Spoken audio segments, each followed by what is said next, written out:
So at this point, we're going to go into the actual theory behind the reactor. I'm going to leave the physics of nuclear fusion and particle interactions, which are covered in the physics book and in the red badge text, in that part of the training. I'm not going to address those things in this presentation. I'm only going to talk about particles and energies and interactions as they pertain to the operation of this machine. But as you go through that book on physics, you'll understand what these particles are and how they relate to the operation of the machine. But it requires both an understanding of the classical laws of physics, Bohr's model, how atoms, electrons, protons, neutrons work, and all of the different particle interactions. And you need an understanding of the machine. Once you have an understanding of the machine, then you can understand how to run the machine, because you know what the machine is trying to do. It is very hard to run the machine when you don't even know what it's trying to do. You don't want to be in that situation. And nuclear reactors are definitely not something you try to run by faking it. That might work on a paper shredder at home, but it doesn't work real good on a nuclear reactor. Things get away from you really quick. Okay, so we have a reactor vessel.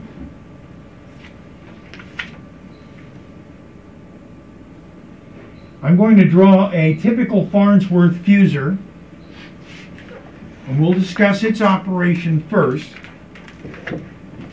And then we'll take a look at our design, which is significantly different, and denote some of those differences and explain why they are the way they are.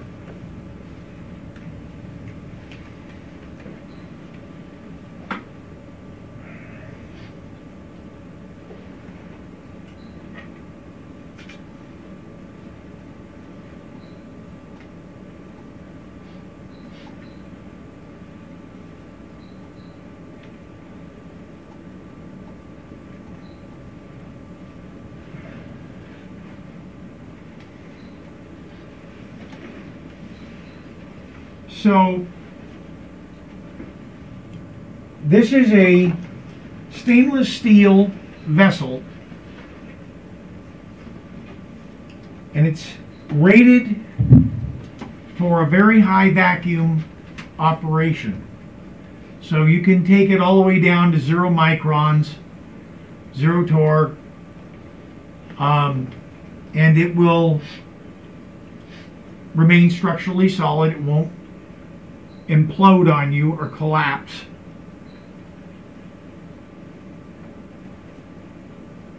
And it has a high voltage insulator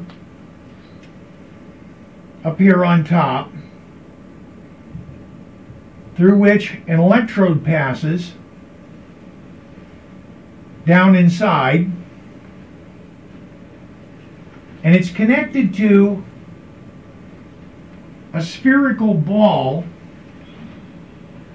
that's made up of a bunch of grid wires. That's the inner grid, and we electrify that with high voltage negative potential.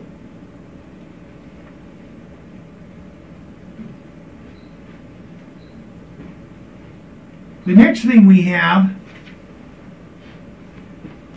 is we have a gas inlet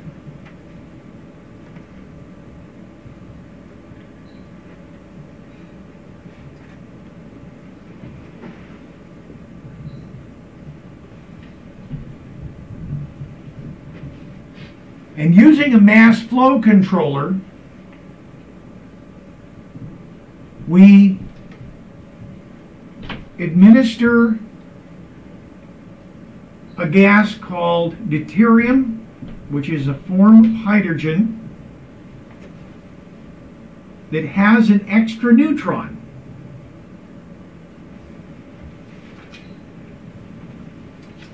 This gas comes in 3-liter bottles, and one 3-liter bottle will last us all year. And as we release this gas into this vessel with this high voltage charge, we're talking about, say, 50 kV,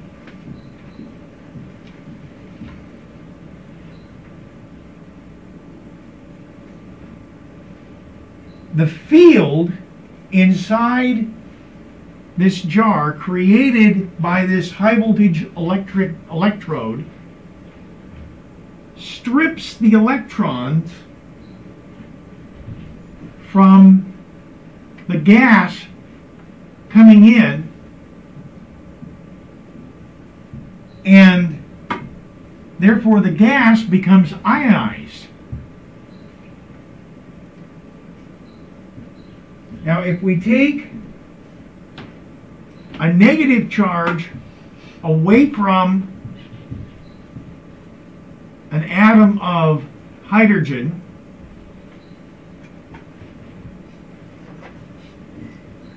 what charge will the overall atom have at that point? Positive. Positive, correct. So it becomes a positive ion. So we have positive ions out here that have been admitted into this area.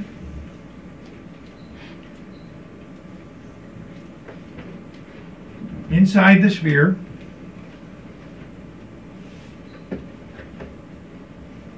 And the outside of this sphere is positive relative to the negative electrode.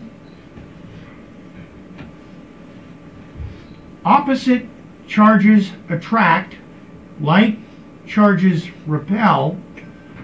What's going to happen to those ions? They're going to be drawn into the center. They're going to be drawn into the center.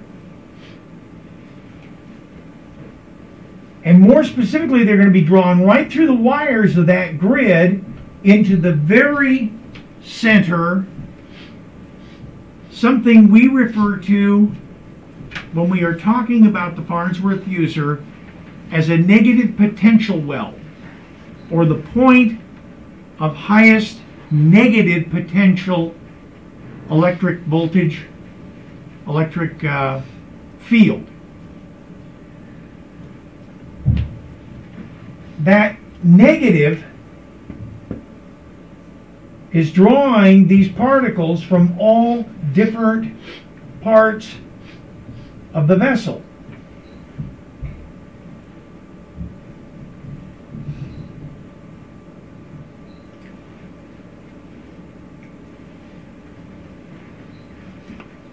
So, as these particles all rush into this center negative potential well, they collide at the center. And some of them are coming from opposite directions. And they hit with enough force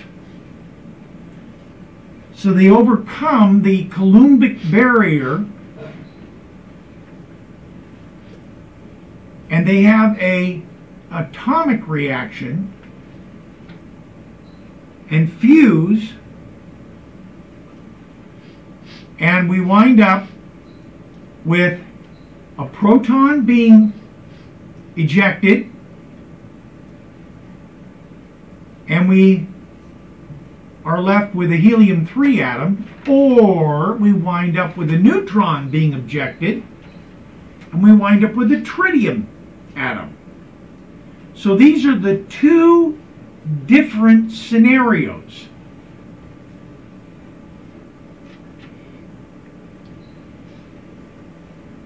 The key here is that 50% of the fusion reactions in this fusor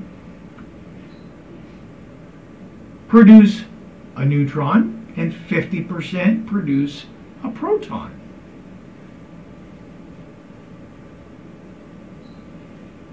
Now the proton and the neutron both have substantial energy, and they're trying to go someplace, any place, isotropically. In other words, they're depending upon which direction they came together and the energy of the fusion event, you cannot predict which direction the proton or the neutron are going to be injected towards. But we can predict the energy, and that's about 2.4 MeV, million electron volts.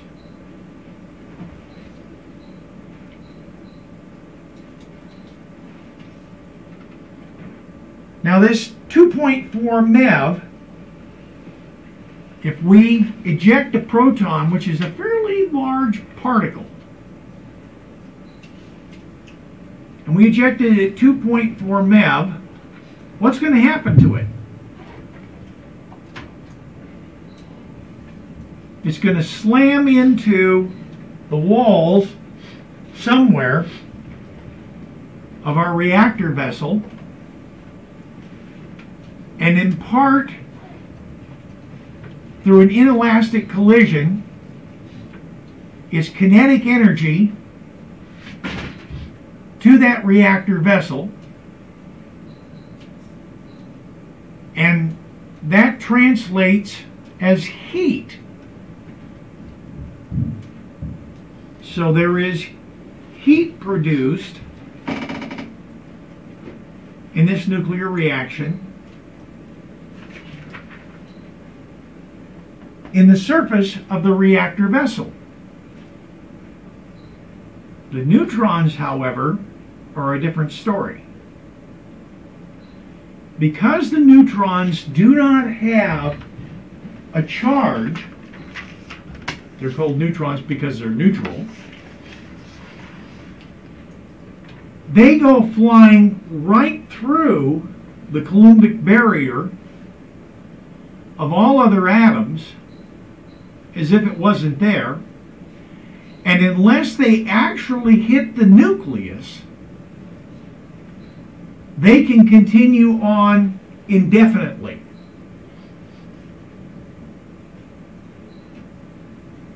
So they'll go right through the wall of that reactor vessel. They'll go right through some of the electronic apparatus around it until they get to the shield. Now the shield is designed out of 55 gallons of borated paraffin, 66 plates of cadmium, and the lead in a wrap.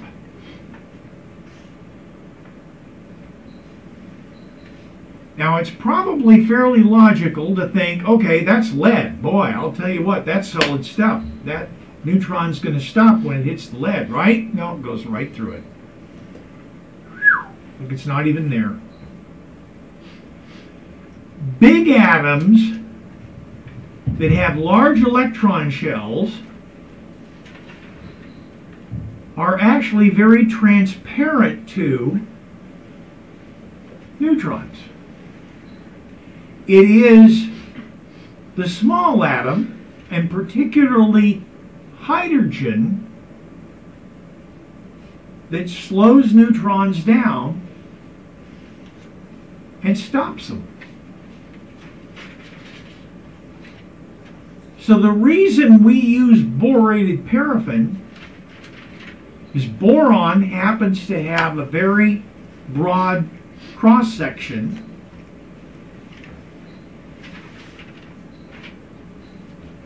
and those are measured by something we call barns. This is an interesting story.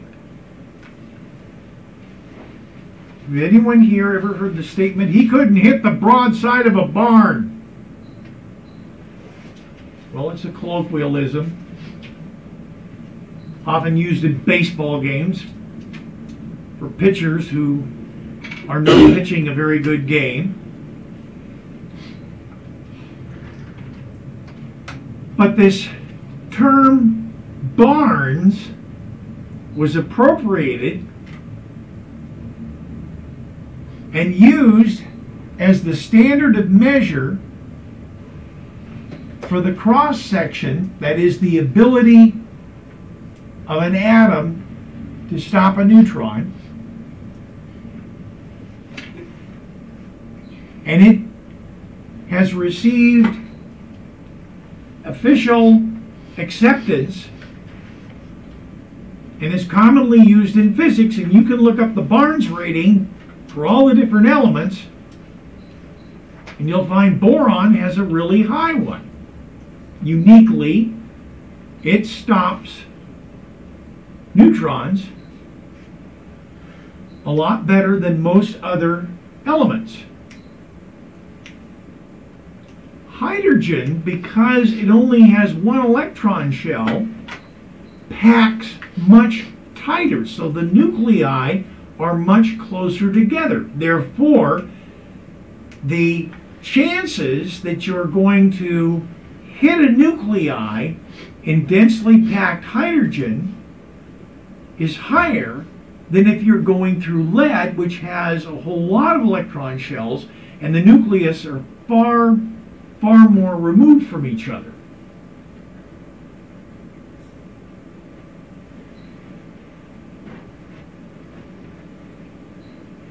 The net of this story is there's 4.5 inches of shielding, and that neutron, in an attempt to pass through that borated paraffin, starts slowing down.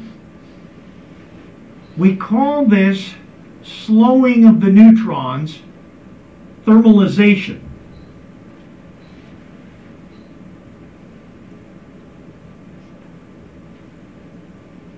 So you're thermalizing a neutron, you are slowing it down,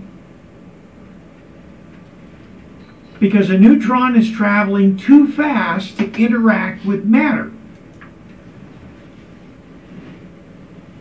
When the neutron gets down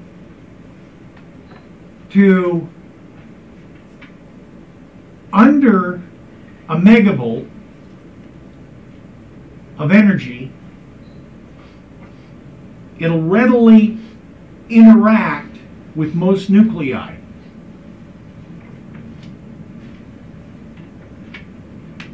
And what happens is the neutron is captured by one of those atoms, and something called an activation takes place, and that atom or element becomes an isotope. There are other reciprocal reactions that have to do with half-lives and particles. You'll be studying that information again in the book on physics.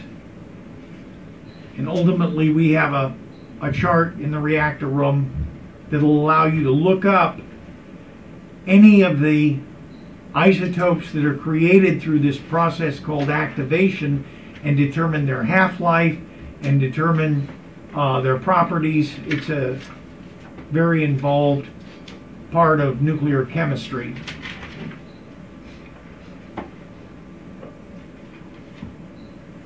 But for the purposes of understanding this machine, realize that that shield that comes down over this reactor vessel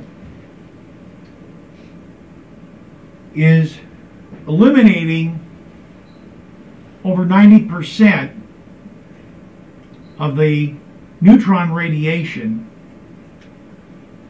that's coming out of this vessel. Not entirely all of it. We have about half a millirem of radiation, neutron radiation, that we can still detect on the surface of the shield, whereas on the surface of the reactor vessel at full voltage we typically see about 50 millirem. That number is important, please write it down. 50 millirem. That is the maximum neutron flux that we can output from this machine. It's actually not very much. But if it's mishandled, you can do some damage with it.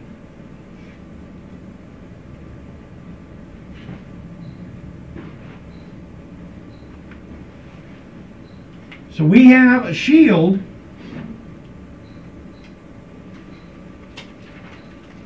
called a full castle shield, which completely entombs the machine while it's in operation. I am not aware today of any other Farnsworth Fusor that has a full castle shield.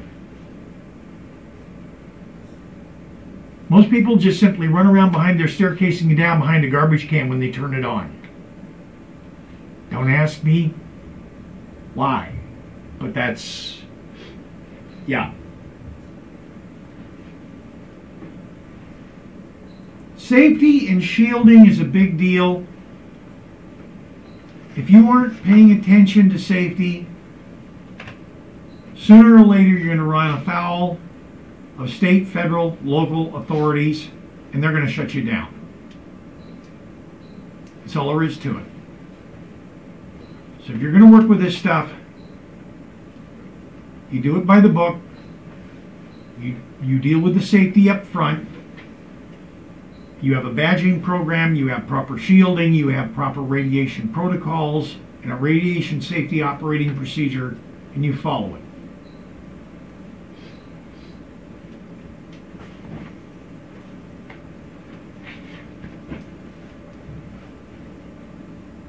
Now there's a second reason for this shield,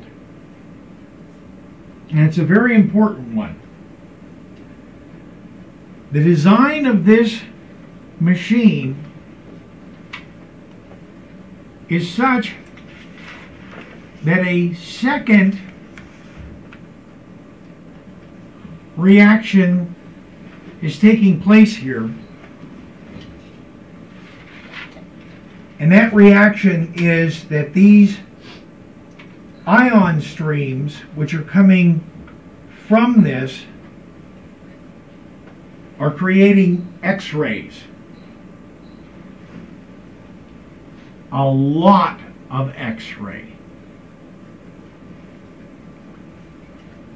Enough to cook your eyeballs relatively fast. What happens is the retina on the back of your eye doesn't like large swings in temperature. And you can literally damage your retina being exposed to X-ray radiation relatively quickly and wind up blind in the morning. So again, the X-ray is actually, for us, in the operation of this machine, a far greater hazard than the neutrons. But it's not the greatest hazard of all. Can anyone suggest to me what the greatest hazard of all is? The most life-threatening thing about this machine? High voltage. High voltage, 50,000 volts. You don't want to get your hand across this.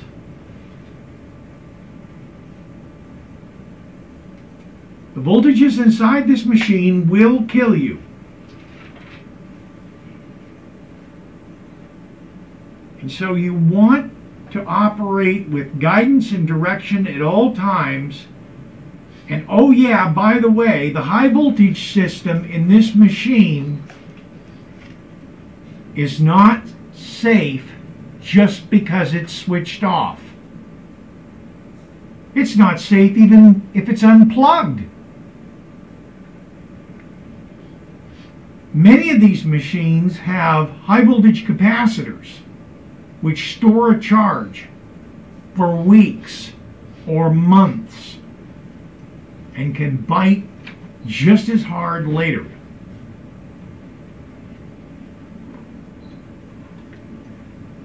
Now, commercial versions of high voltage machines are supposed to have bleeding resistors that bleed that charge off of capacitors that are used in the circuits.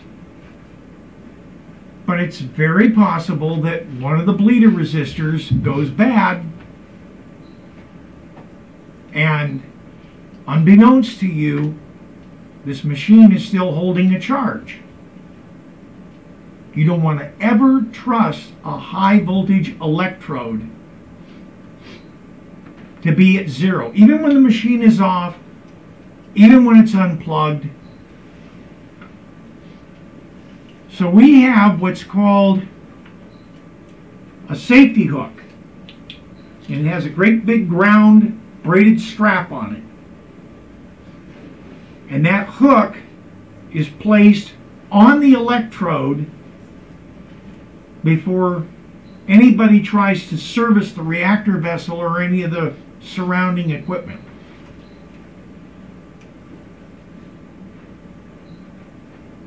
The ordinary sequence is we'll bring the reactor down, power it off, raise the shield, place the safety hook on, verify there's no charge, and then you can go ahead and service the reactor vessel.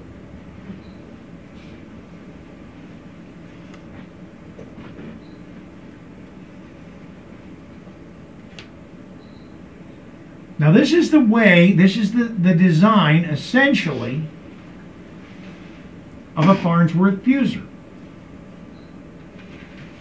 This is not the machine that we operate here. We have evolved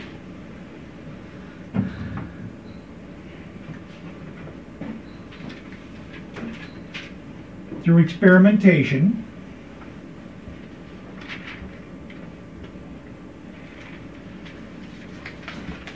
and our reactor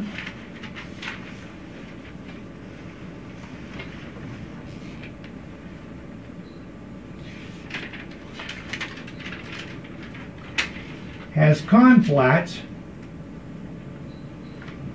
at both ends of the vessel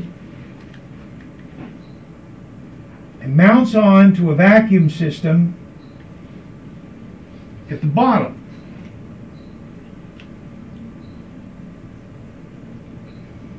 It also has a viewport right here, but for the sake of the drawing I'm going to leave it out.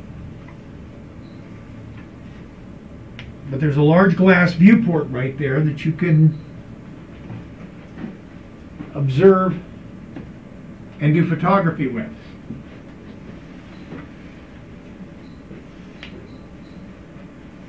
Now, when we are observing what's going on inside the vessel, we actually use a periscope. We have a mirror that sits directly in front of that window, and the camera is looking from a 90-degree angle down the side of the machine into the mirror to see what's going on inside the reactor. The reason for that is because if we point the camera directly into the beam of X-rays and neutrons coming out of there, we'll cook the CCD sensor on that camera really quick.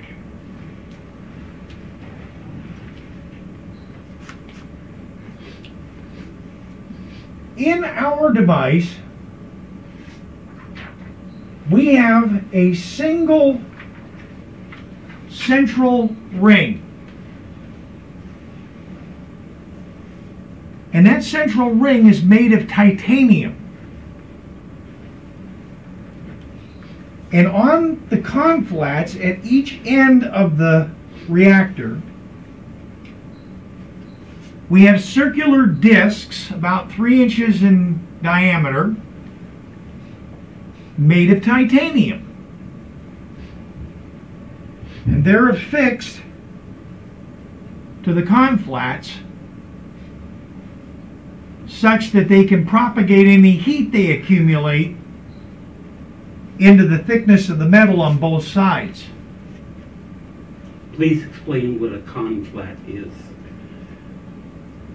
The construction of vacuum systems today uses a couple of different technologies.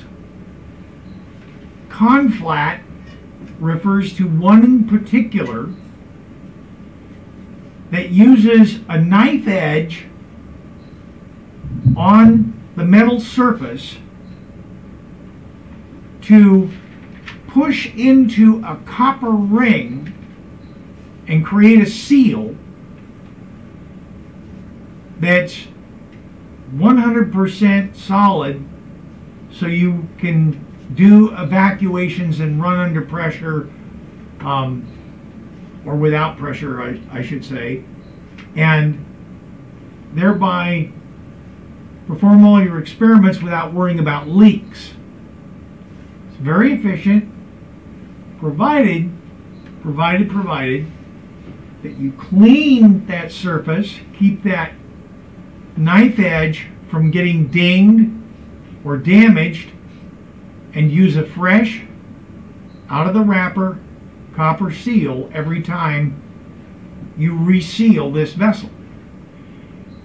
And when you go ahead and put the machine back together again, there's a sequence in which you tighten the bolts down to obtain the best overall distribution of pressure and to ensure that the knife edge is cutting in deeply into that copper to get a good seal.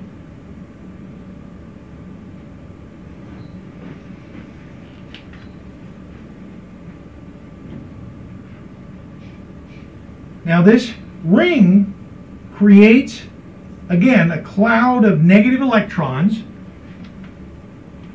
and a negative field. Again, we are admitting D2 gas to the vessel, and the D2 comes down here and congregates in the negative electron cloud. And because it's positive, and because it is a proton neutron nucleus, it starts picking up electrons. And it actually picks up more electrons than it needs. No one knows how many electrons, but it's clear that this once positive ion becomes a negative ion, and we believe it's extremely negative because it exits the ring in a very definite plasma beam from both sides,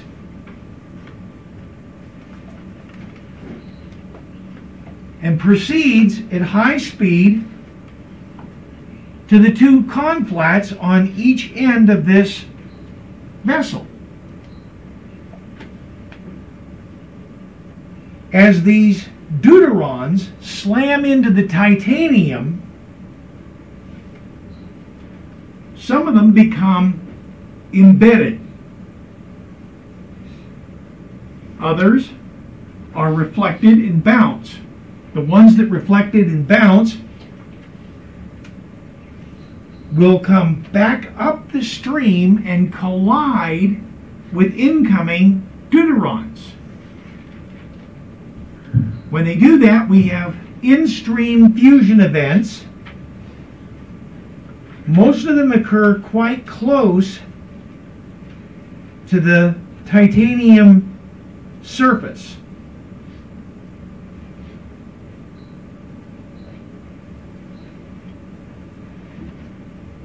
But the second thing that happens is as this titanium disk begins to saturate with these deuterons that are sticking in the surface,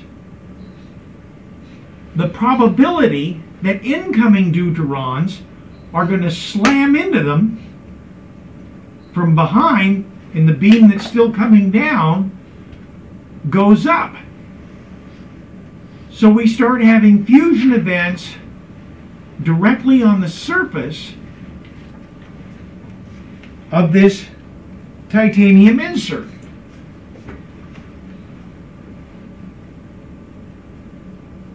And the longer you run the machine, it's self-loading. That is to say that you will continue to accumulate deuterium in these titanium plates and experience an increase in neutrons at the same voltage and the same operating current and the same gas flow over time.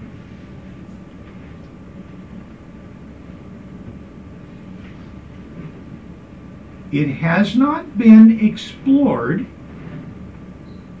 and it is an open door to take a look at and document this process and see just how far we can drive saturation. That's a white paper right there.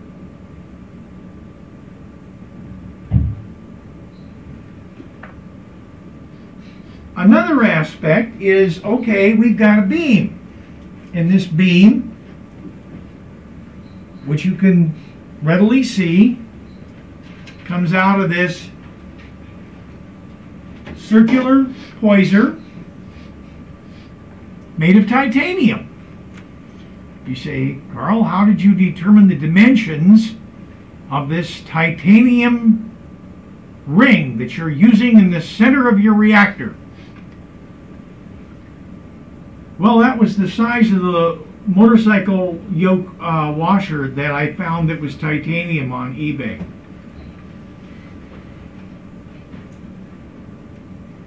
So I just ordered a bunch.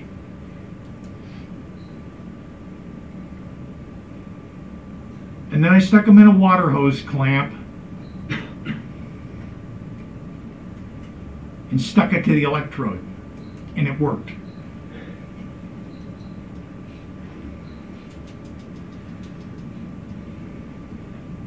Actually, I didn't.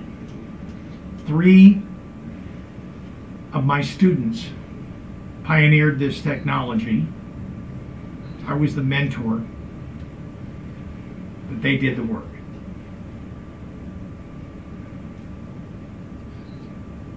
And the neat thing about this is no one has yet experimented with what would happen if we changed the size of those washers.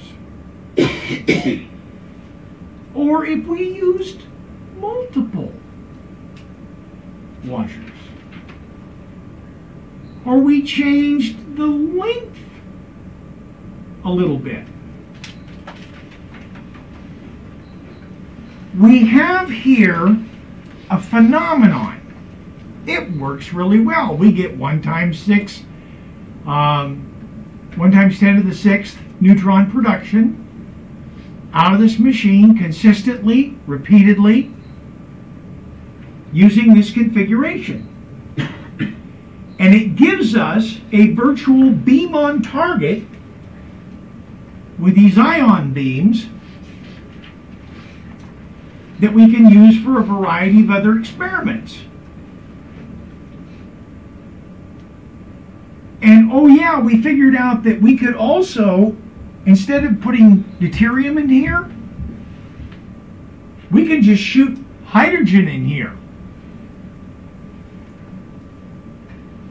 When you do that, these beams are pure protons. So you have a proton beam. You can put things inside the reactor in front of the target plates and bombard them with protons. Well, if that isn't good enough, well then we can use helium gas. Again, we strip the electrons off, and we've got helium nuclei. Now, moving at whatever voltage or speed we want to set that at. Oh yeah, what are helium nuclei again?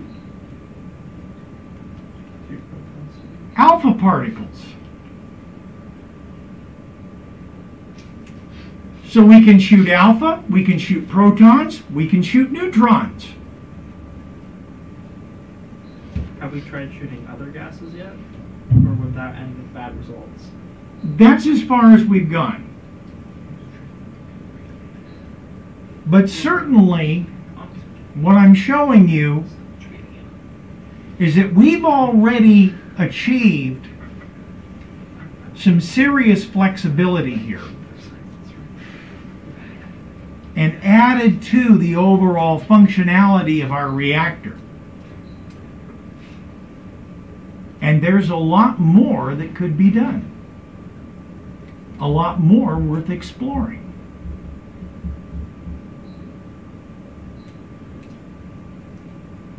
So, Why platinum?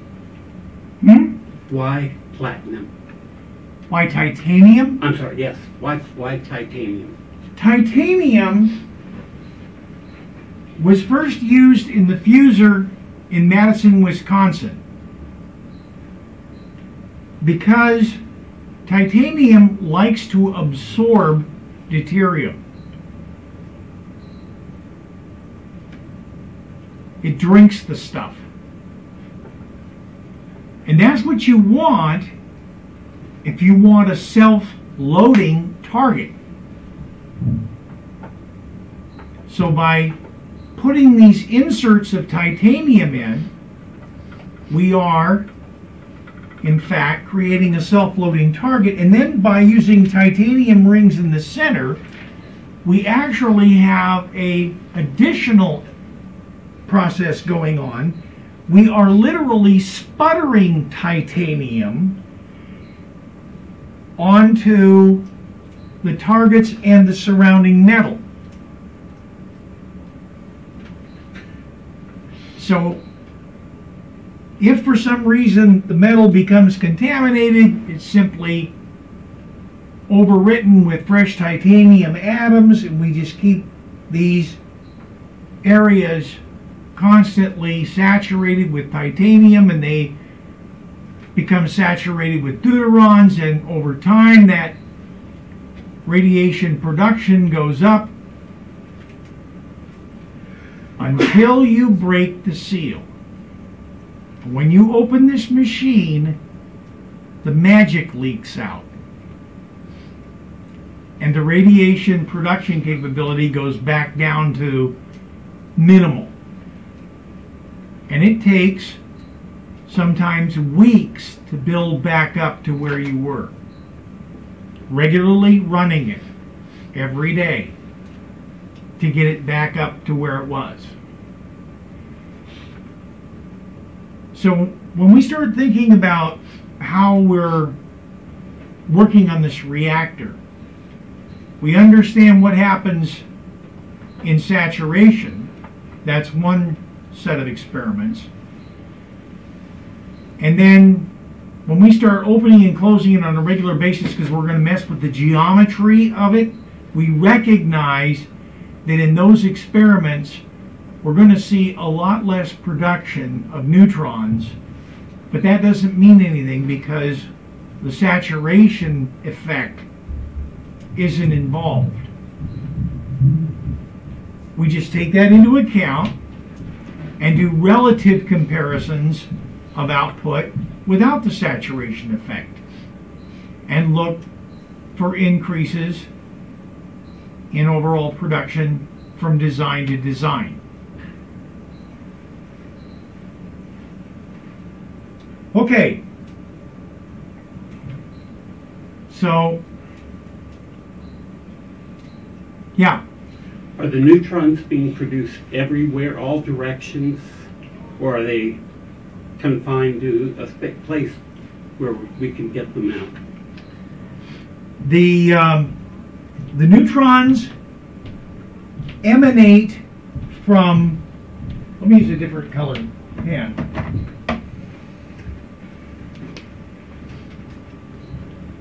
We have neutron production lobes. They actually overlap. So what we wind up with is something like this, and you can chart the neutron production and see this figure 8. There's a significantly lower amount of neutrons here on the reactor vessel, which is the viewport, and on the opposite side. And the lobes extend out this way, and they are uniform. Circular because, again, the radiation is coming out from this general area and this general area. This is predominantly, as I mentioned, there is in-stream activity occurring all the way across here.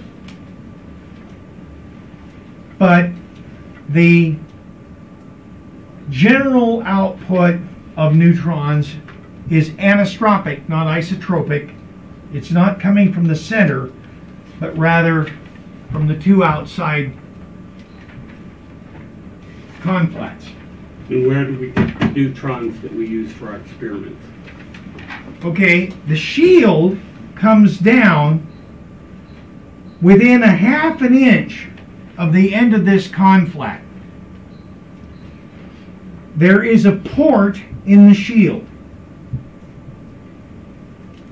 We have a hole drilled through that aluminum structure that extends through the boron back to the lead liner. It does not extend through the lead liner because, again, we want to stop the X-ray. So no X-ray emissions are coming out, but the neutrons are readily accessible at this point, and we have a plug of similar size full of borated paraffin and cadmium that we stick into this port when it's not in use. This port is just the diameter of our biological irradiation sample holder, and it's a piece of HDPE in a circular 1-inch thick disc with holes drilled in it, which are pockets, and we can inject liquid into those pockets containing single-celled creatures and seal them with a aluminum adhesive seal, and then place it in this port, stick the plug in behind it, run the reactor for half an hour, whatever amount of time, at whatever radiation level we're trying to achieve, and then remove this, and using a pipette we can retrieve our samples and place them on slides and view them and look at the effect of the radiation. The ones that are moving are alive. The ones that aren't moving are cooked. So provides a basic path for starting to do some biology research and production in oncology. If we wanted to access the X-rays for experiment, how difficult would that be? That's something that we just became licensed for. We now possess a license, and it is on the drawing board a plan to add another port to the shield, only this port will go in from the side directly to the glass viewport. So happens that the glass viewport does nothing to stop X-rays. The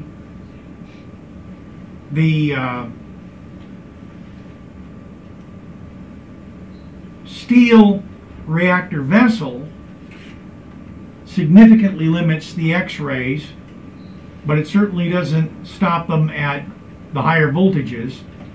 So X-rays are coming out substantially from the whole vessel, but where that viewport is, that's the hot spot. There's nothing in glass that's going to slow that X-ray down.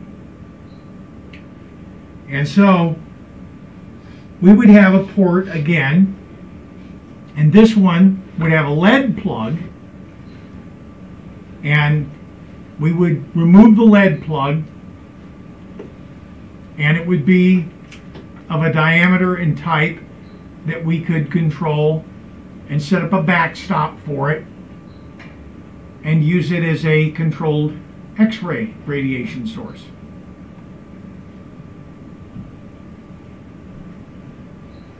Your badges are all attuned to X-ray too. So your film badges will detect any exposure that you might have to X-ray. Any questions so far?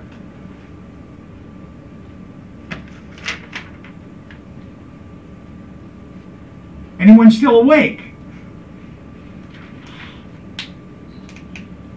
Anyone curious about what we might be able to do with this thing in the future?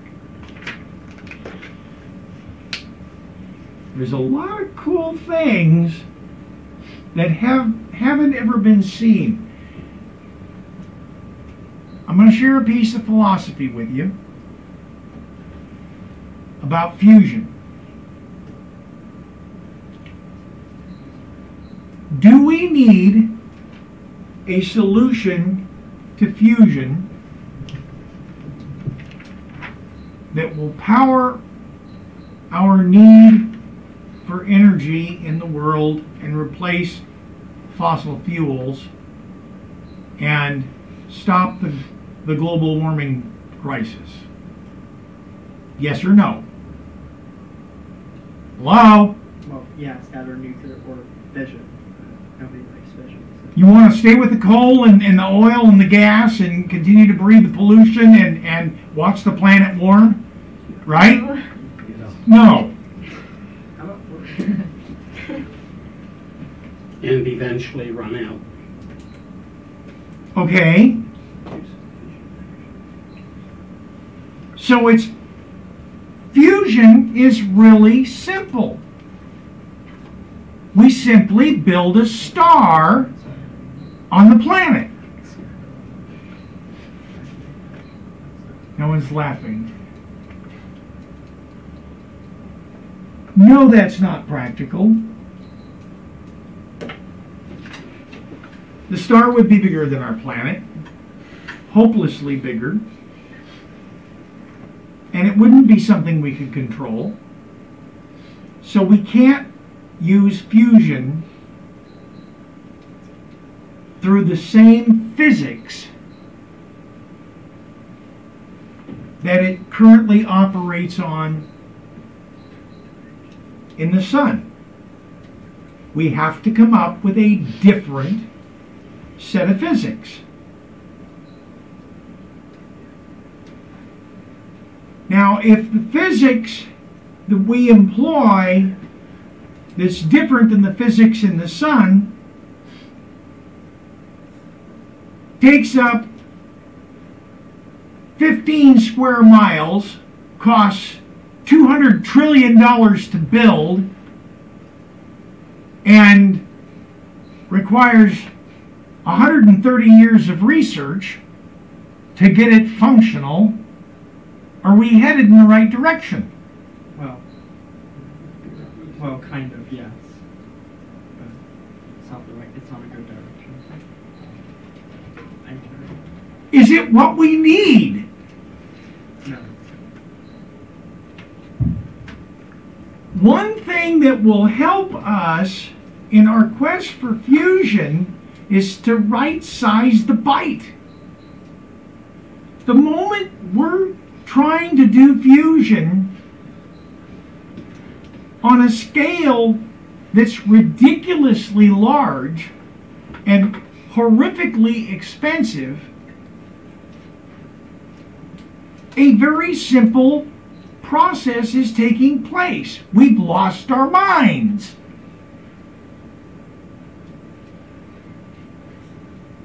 We need to go and find them. We need a solution that fits in a form factor no bigger than any of today's conventional reactors. And oh yeah, by the way, the current trend of design in today's conventional reactors is to go to smaller modular power reactors, something in the 50 megawatt range. And so we need something that's probably about as big as a tank car on a train, or a grain elevator at most.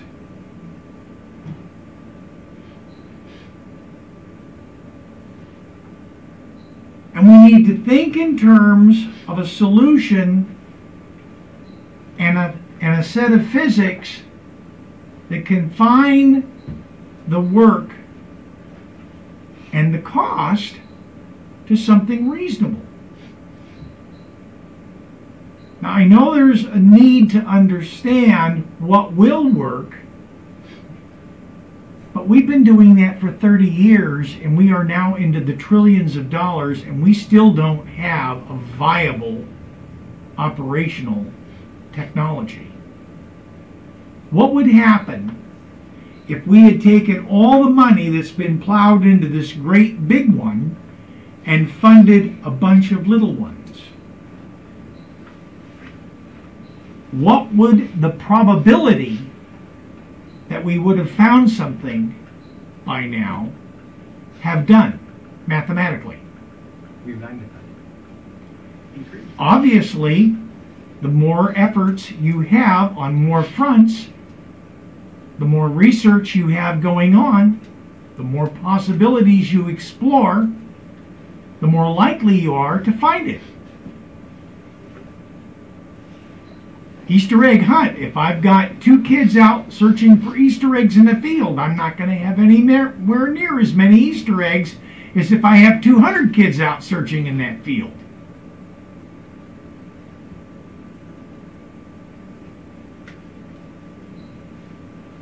That's free. That and $1.50 will buy you coffee at Denny's. Anyway, we're going to take this basic concept now,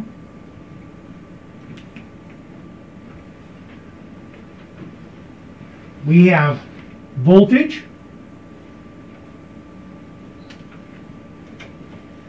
we have gas, we have vacuum,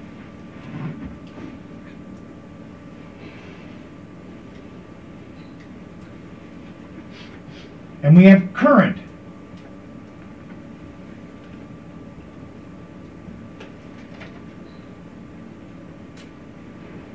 And ultimately we have radiation.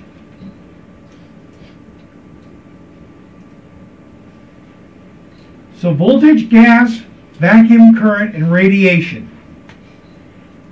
These are the variables that we have to work with when we go in and operate the reactor. And we're going to do that in just a moment.